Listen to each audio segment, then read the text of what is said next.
Morning everyone, welcome back to Econs. Today we're going to be looking at monopolistic competition. I apologise if you can hear the aircon in the background. It feels like it's 100 degrees in here this morning, and so I can't turn it off, but just bear with me. I'm sorry, it's right above my head. We're going to look at, as I said, the monopolistic competition. See, even on video, I can't talk all the time. We're going to look at monopolistically competitive markets this morning, which is our fourth market structure.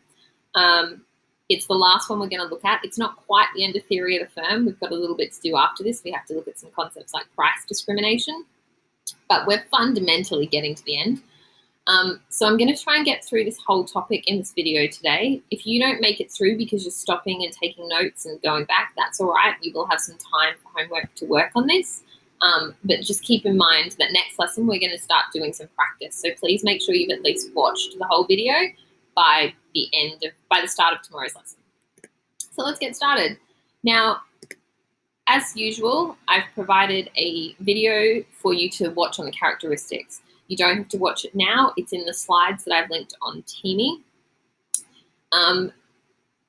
I've mentioned this before, but it's really important to note. The characteristics of each of the competitive structures often form the basis of the essay questions for theory of the firm. Particularly in a comparative nature. So how do monopolies and oligopolies differ in terms of efficiency? What are the market power differences between these two types of firms? Which industries have the highest barriers to entry? That kind of factor. So one of the things I recommend you do if you haven't already is actually set up a table. We're going to start one next lesson if you haven't. Just looking at how they differ on each of the key features. All right, so if we move along now into the basic characteristics that we're going to look at today, you need to note that with monopolistic competition, there's a large number of firms we're talking about. So you remember that spectrum we kind of started with, and we had perfect competition at one end, and that was where there was perfect information, completely homogeneous products, hundreds of firms, everything was identical and fair and equal. And then on the other end of our spectrum, we had our monopoly, which was one firm or one dominant firm controlling our market. We came back down last week and looked at oligopolies. Okay, so that stepped down. And that was where we had a few firms or a few dominant firms. Potentially there were other smaller ones, but the dominant ones were controlling the market space. And now we're going to look at monopolistic competition, which comes after our oligopoly and before perfect competition. This market is a huge chunk of all the types of industries that you see. Okay, so if we think of like perfect competition, doesn't really exist, so it's tiny over here. Monopolies they exist, but they're rarer because governments don't really like them and markets don't really like them, so they're a small bit up this end. Oligopolies, there are a few of those, okay? They take up a decent chunk, but then monopolistic competition is this, all right? And because of that, there is a lot of variation in the industries for monopolistic competition. They can differ quite greatly. So these characteristics are general features. They are not absolute features. So the first thing I'm going to talk about is that obviously there are a large number of firms. This can be hundreds. It doesn't have to be, but it's significant, okay? And large relative to the industry or the geography in which you're talking about. Within that, those firms tend to be quite small. But when I say small, I don't mean the firms themselves have to be tiny, like they're not, one person sole traders. But what they are is they're small relative to their industry size. So the other firms in the industry may also be significant. So you could be a manufacturer with 1,000 staff, but so is everybody else, and there are 100 other firms. Okay, so you're small relative to your firm size. Products being produced will be slightly differentiated. By that, I mean they're not going to be really unique and distinct, but they're not going to be homogeneous either. And this is important because monopolistically competitive markets have very little price control, so price competition is difficult, okay? Generally speaking, they're going to compete on their differentiated product. And lastly, there are low barriers to entry. Not no barriers, but low barriers. So it's a market that with a little persistence, most people, I suppose, could get into in some form or other. With some startup costs, but not the end of the world. And because of the low market power, you can kind of enter as a small business, expand as you go, that kind of thing. So let's talk about, move me out of the way, how that product differentiation exists. So product differentiation is when the good or service is perceived to be different, okay? And that word perceived is really important here because often the difference between products is actually mostly just consumer perception. We often talk about things having varying quality, and sometimes that's true, the quality does differ, but sometimes it's just that I think this is better than that. And that's what's happening a lot in a monopolistically competitive market. The firms are competing on perceptions, difference, things like brand loyalty differences. So ways that they can be differentiated can include small changes in materials being used, slight stylistic differences in the product. Branding is a significant factor, okay? And things like that, small quality changes, slight design differentiation, okay? Not fundamentally different, just minor aesthetics and perceptive factors. Okay, so when we think about that then, because of this product differentiation, individual firms do have the capacity to gain a little bit of market power. The term used in your textbook and on the screen in front of you is that it achieves a small degree of monopoly power. I don't always like saying that because I want to be really clear. They don't have a monopoly, but what they do is they kind of segment out their little corner of the market, all right, that they then allows them to have some price control. So we most commonly see this where a firm, through minor product differentiation, has been able to achieve some brand loyalty, and now within that little group, they're able to charge more than the average for that product. Okay, they're able to, go above and beyond in terms of how they charge you. So I want you to take a minute, just pause me and think about what this might mean for the demand curve, okay? And just think about how will that affect it relative perhaps to the other types of competition that we've talked about already. You probably didn't pause me. Some of you will have, but some of you didn't. But I am going to give you the answer anyway. So in terms of the demand curve in a monopolistically competitive market, it's downward sloping as with all the others except perfect competition. It's not perfectly elastic like PC, and that's because it's got that tiny bit of market power, okay?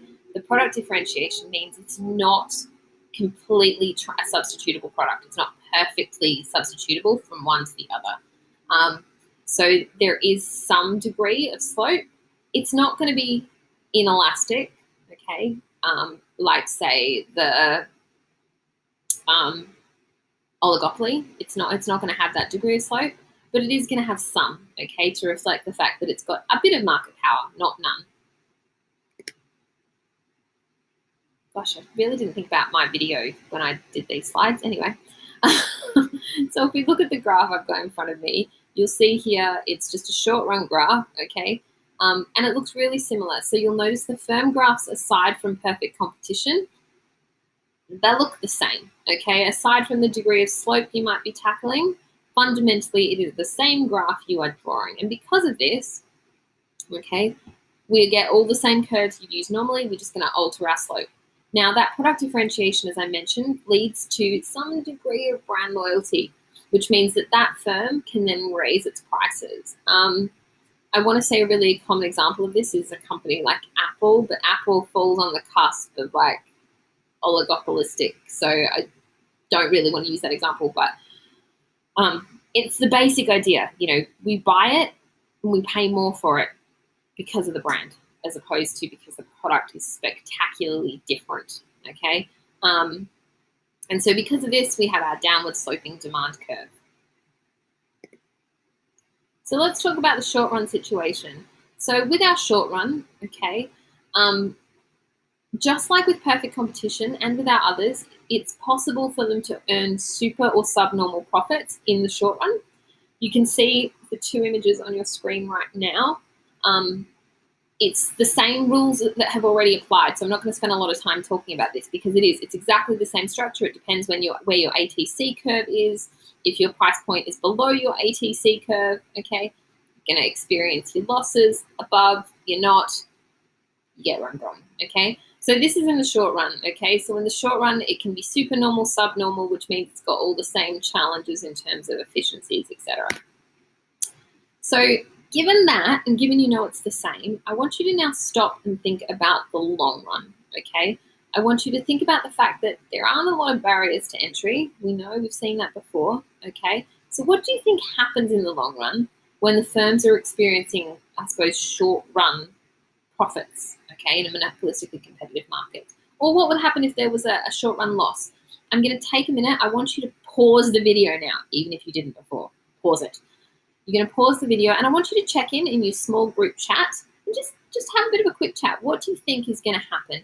You can do that either via chatting in there, or you can Google Meet from that chat room. So however you want to do it, take 5-10 minutes just to converse with your group. If you need to wait a couple of minutes for your group to catch up with you on the video, that's fine. But head in there, put your thoughts down, see what other people think. All right. So now let's look at the long run, okay? I have 2 graphs on your screen that you can hopefully see right now. We've got a short run and a long run equilibrium. And what do we notice about the long run? Anyone? This is when I really miss you being able to raise your hand and answer my questions. Hopefully what you've noticed is that our super and subnormal profits have disappeared. And we now have a market in which we are achieving normal profit, okay? We can see that here. So we've got our existing super normal profits going on, and then we come back here and it's all disappeared, okay? And this is because our demand is shifting, okay? So our demand level is shifting in response to the market, okay? So there's no really good place for me to put me here. There we go. The long run situation is basically this. If the firm is making profits, new firms are attracted, just like with perfect competition, and it's easy to enter and exit the market. So they're going to do that. So the existing market gets further divided up, and each firm's demand curve is going to shift because it's also going to become slightly more elastic, because those firms are now having to share consumers with other firms, okay?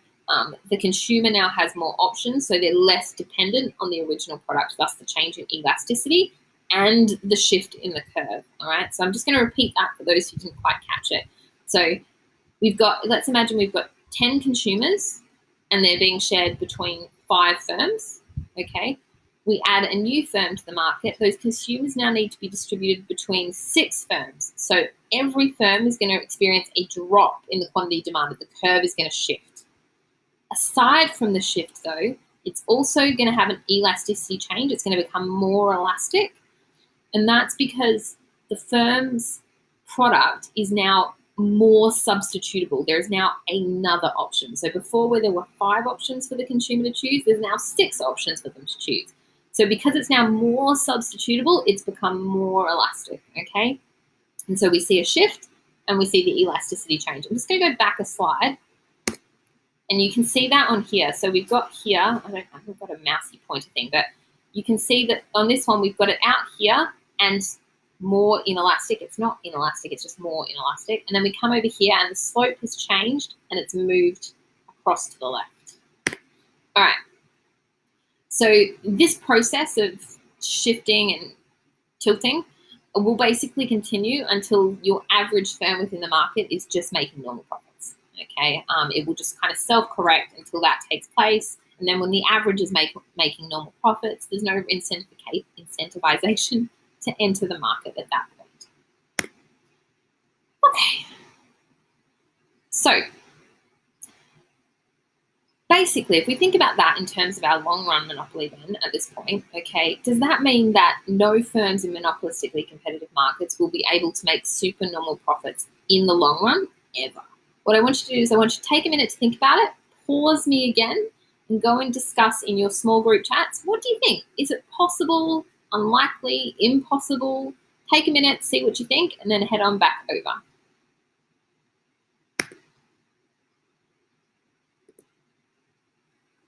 All right.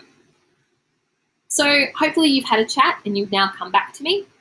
We're now just going to go through the final parts of the long run situation. So in perfect competition, okay, all firms will return to normal profits. We know that, okay? It's easy to enter the market. It's easy to exit the market. they'll all be incentivized to enter or incentivized to exit, thus always bringing firms back to level. With monopolistic competition, the long-run equilibrium, okay, of the average firm will make normal profits. But remember that they have that differentiation capacity. So some firms, not many, some firms that differentiate successfully will be able to continue to make supernormal profits in the long runs, whereas those who don't differentiate so effectively may actually receive losses because they have to share a smaller part of the pie. So if you think about it like this, if there are those 5 firms, if one of them is like amazingly good at branding and everybody wants to buy their product, they now can do what they like. And they've now taken 3 of the, how many did I say? Let's make it 4. 4 of the 10 consumers. And the other firms are all left sharing out the others. So they get a smaller part and therefore they might actually make a loss while one makes supernormal profits, okay? So the average will come back to normal, and you could draw that graph, but it is possible for the exceptions to make supernormal. And where that occurs, the others who are very inefficient, or not very inefficient, but very poor differentiators, may make losses. So now I want you to take a minute to think about efficiency, okay? We've spent a lot of time talking about efficiency and the rules haven't changed, okay? In your small group chats, you can Google Meet for this if you want to. I want you to take a minute using paper or whatever you've got in front of you to just create some diagrams showing the differences in productive, allocative, and dynamic efficiencies for perfect competition, monopoly, and monopolistically competitive firms. You might need to go back and look through your notes to do this. That's okay. Take as long as you want, okay? If your group takes the remainder of the lesson to do this, that's fine. It shouldn't take that long, depending on how much of the lesson you have left by the time you get to this point in the video. But take as much time as you want, and then when you're ready and you think you've got them, you can come back and continue to watch, all right? I'm not going to post these graphs onto this video. So what I want you to do is when your group has decided it's got them, I want you to one person to post an image of the graphs you've created into the comments of the Teamy post for today, okay?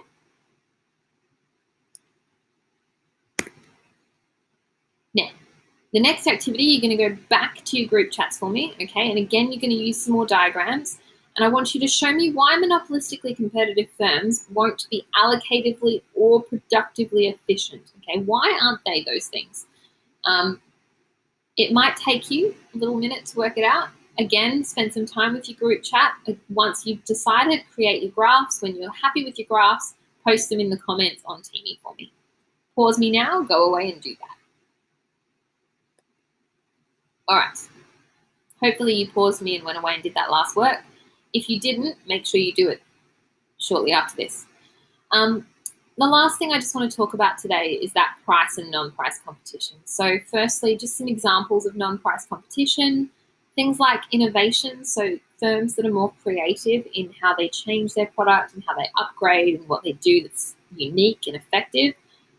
Quality of service is actually a differentiator. So we might be buying exactly the same type of product, but in one place you get great service, in another place you get rubbish service. You're going to go back to the place with the better service.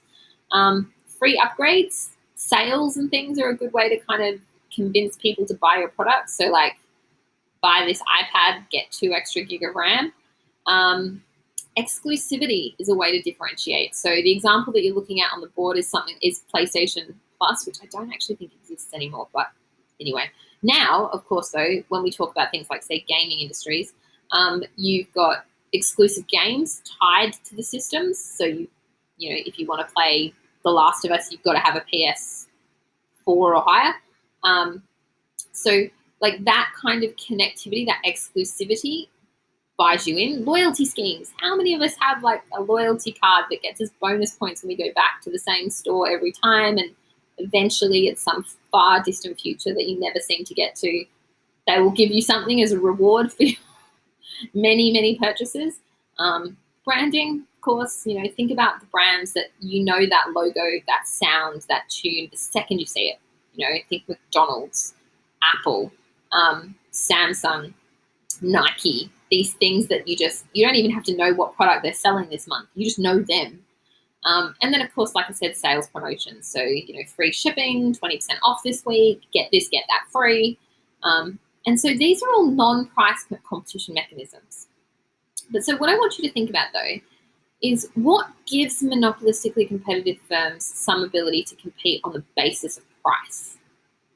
Knowing that there's all this kind of non-price competition, what might allow them to then compete on price? And once you've done that, I want you to just pause for a second and think, how might the strategies of a monopolistically competitive firm in non-price competition differ from an oligopoly? Remember, we're talking about how things are the same and how they're different. So just think about for me, how might they be different? They're both practicing non-price competition potentially. Is there a difference in the way that they're doing that? You can do this as a group chat discussion. You don't have to post the answer to this bit on Teamy. You can just keep some ideas in your notes. We're going to talk about it a bit next lesson, and we're going to talk about it in relation to an essay question. So make sure you have a bit of conversation around these questions, just thinking about maybe examples of where you've seen this non-price competition occur. You could maybe compare examples between an oligopoly and a monopolistically competitive market, just see what might be the difference, okay? And with that is about where we're going to end up today. So I'm going to stop myself there. If you have questions, like I said, I'll be live in the Google chat. If you've not got to the end of this video until after the lesson, make sure you make a note of your questions so you can ask next lesson, or type them into the comments on Teamy so I make sure I get them, okay? But other than that, have a great week, guys, and I will see you tomorrow because we are going to Google Meet the start of tomorrow's lesson. Bye.